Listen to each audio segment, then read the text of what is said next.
The world swam through a thick, smoky haze. There was no reason, no sense, only hatreds. A hatred rooted deep in the corners of his mind, its tendrils twisting, vine-like through his fetid core.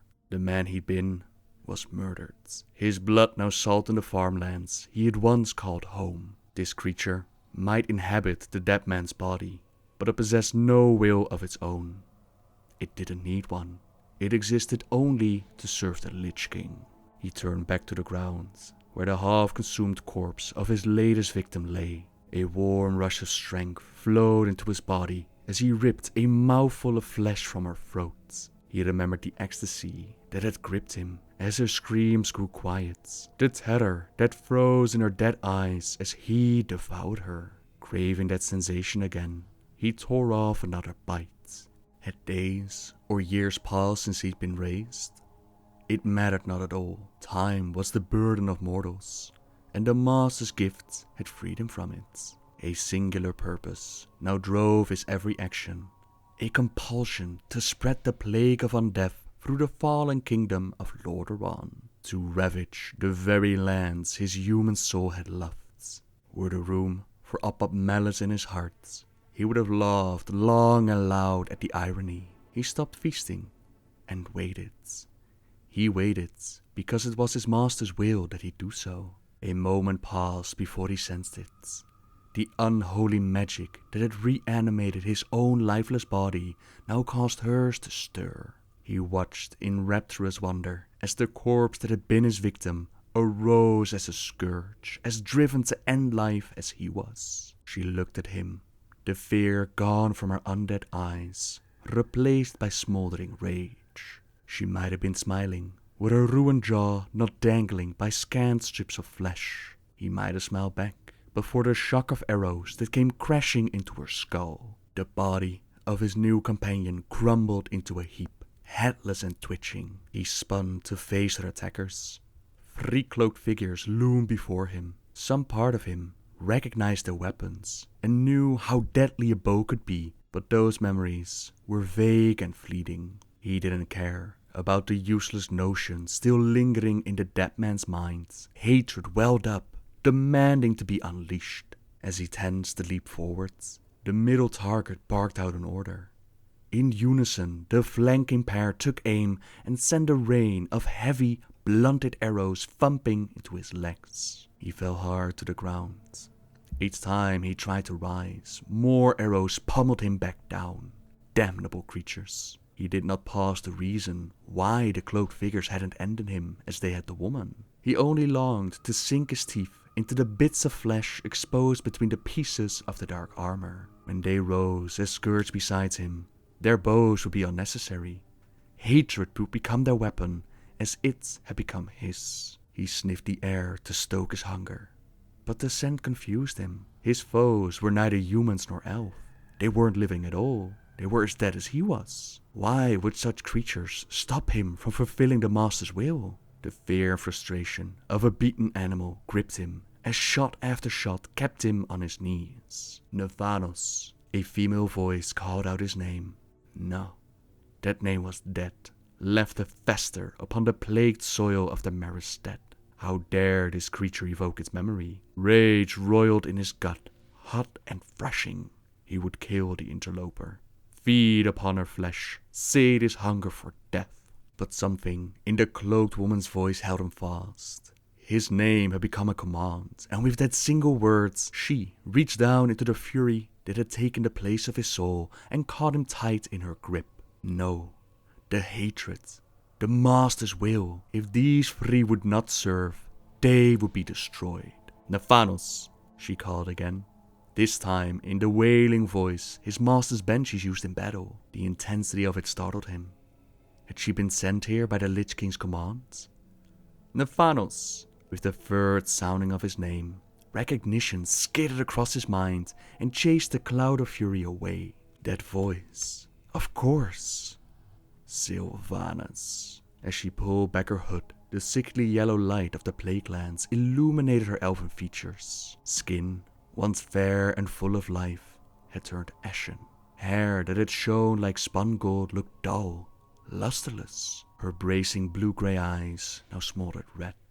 A swell of sorrow choked his throat as he realized that Sylvanas too had fallen. But his heartbreak gave way to awe at the terrible majesty her new form now held.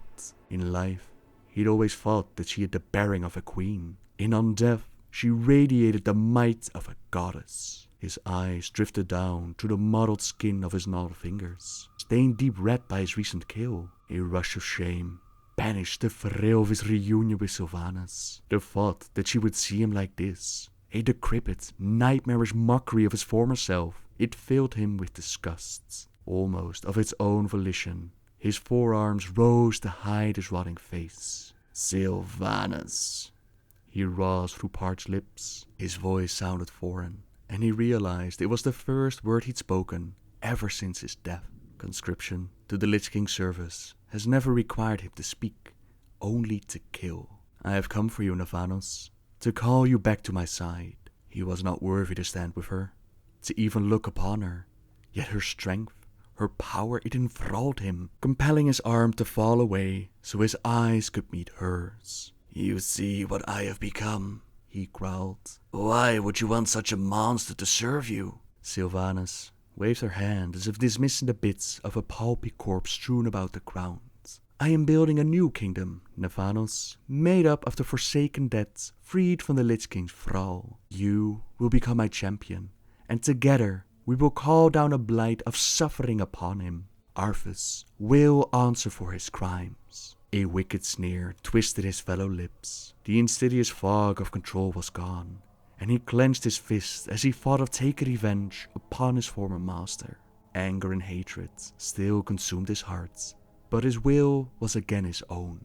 No, not his own. It was hers, just as it had always been.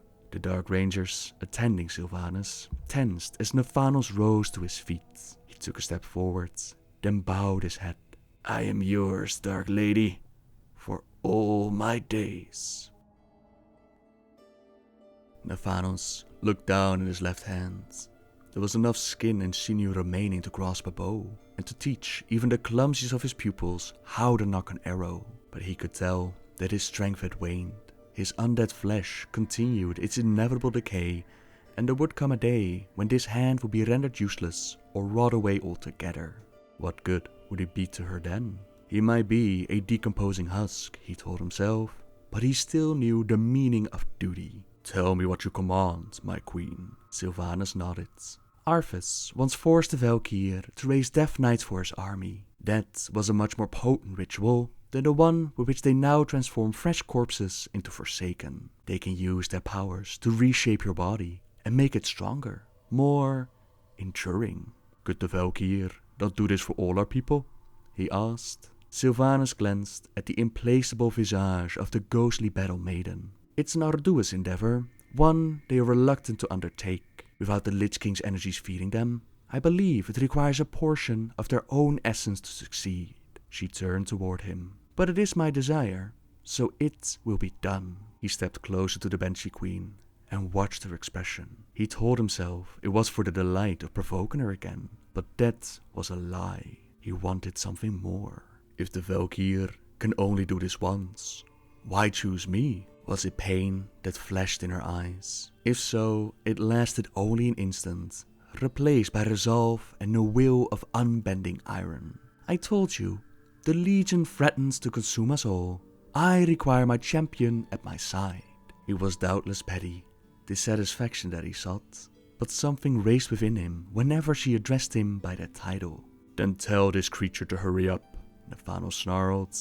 I have rangers to train. Sylvanas granted him the faintest of smiles before facing the Valkyr and nodding. The maiden turned and approached an alcove in the throne room's wall.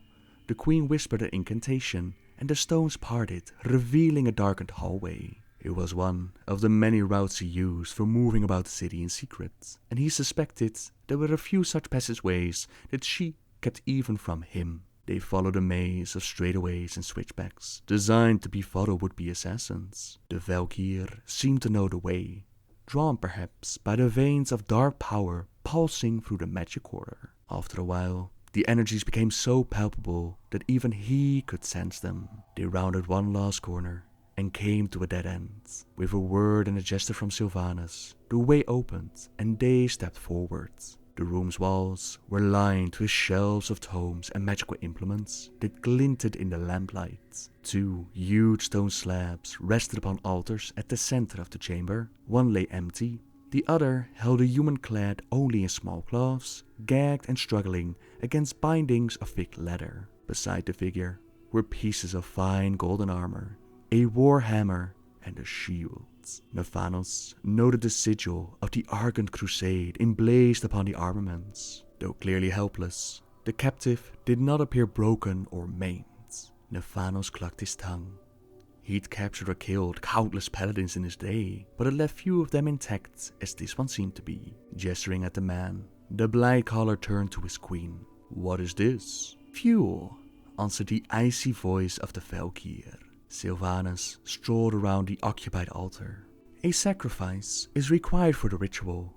Flesh that is akin to your own." She stopped near the paladin's head and fixed a gaze upon Nephanos. What manner of test was this? What did she expect him to see? Nephanos drew closer, studying the human's features. There was something familiar about the serious brow, the firm jaw, the look of determination as this mortal strained to break free. It struck him that the paladin resembled what he could recall of his own human form. It had been so long since his awakening that he'd assumed all such memories were lost, but seeing this human now was like peering into the reflection of his past. His past! At that moment, the human's eyes locked onto his own. They held no fear, only contempt and recognition. Nephanos leaned in and removed the captive's gag.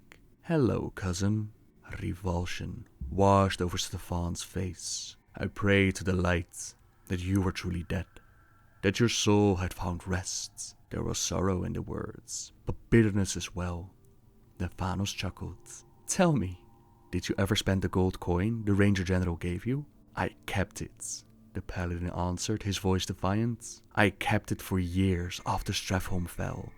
After the scourge ravaged Lor'themar, hoping that somehow my cousin had survived. I often asked what became of you, only to be met by shrugs and awkward silences. Then I began hearing stories of a horror called the Blightcaller, hunting the merest dead, hunting down heroes of the Alliance who sought to restore peace. I feared this was the creature that murdered Nephanos, and I vowed to take his head. It was only when I overheard 2 refugees of Darrowshire whisper the fiend's true name that I learned what you'd become." Stefan let his words hang in the air.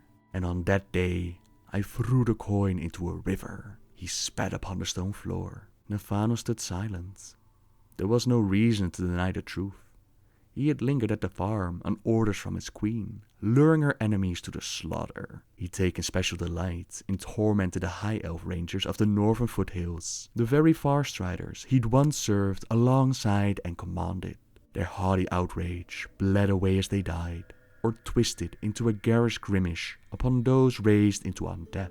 And through all of it, no matter how noble the hero or how close a friend his victim might have been, Nephanos felt neither pity nor remorse. He felt nothing. He had done his duty, one to which he was well suited. His victories had earned the Dark Lady's favor. There was nothing else he could ever conceive of wanting.